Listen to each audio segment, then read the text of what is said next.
I think a maker is kind of an inventor, and for me, I grew up with my father's influence, and he had made his own loom, and the first looms that I used were from his.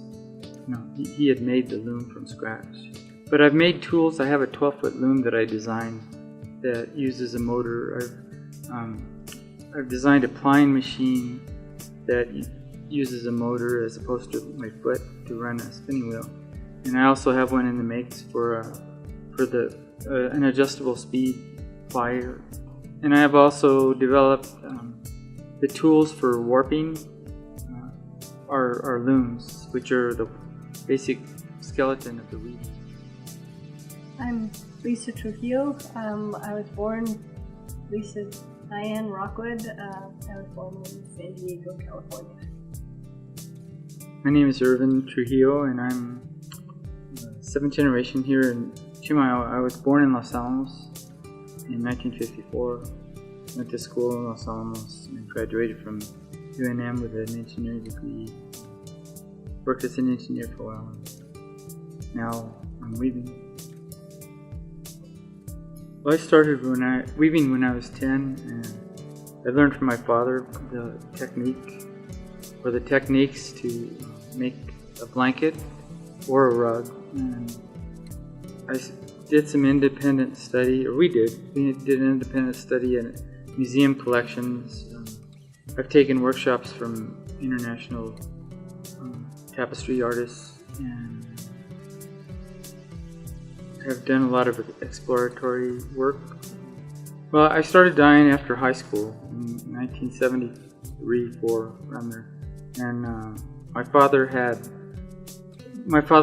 been a teacher at a retail vocational school here in northern New Mexico, and he had class notes and recipes for using natural dyes to dye wool. He taught spinning and weaving as part of his curriculum. As I got older, I started learning other things besides the dyeing. But as far as a professional dyer, I would say around 1984, 85, around there, I started dyeing wool for the shop.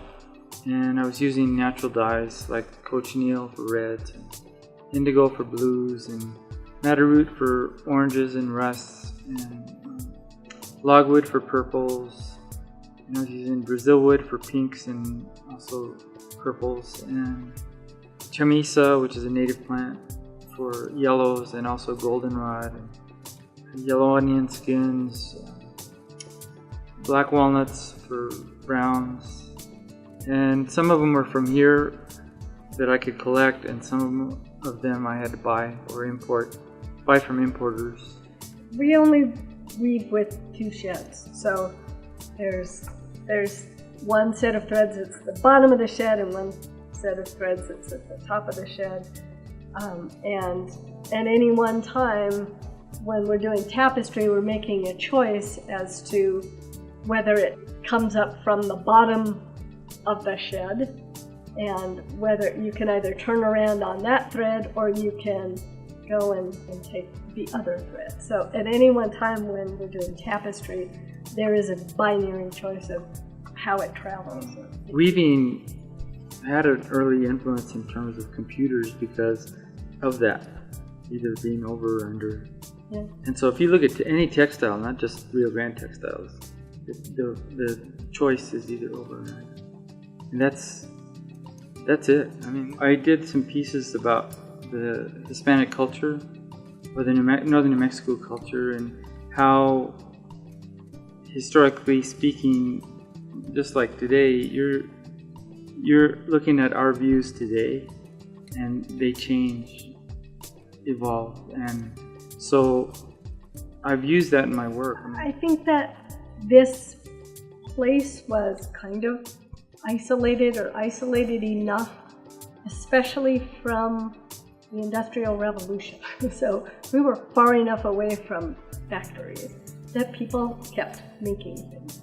So the weaving tradition never died. we talk about revivals, but it never really just went away.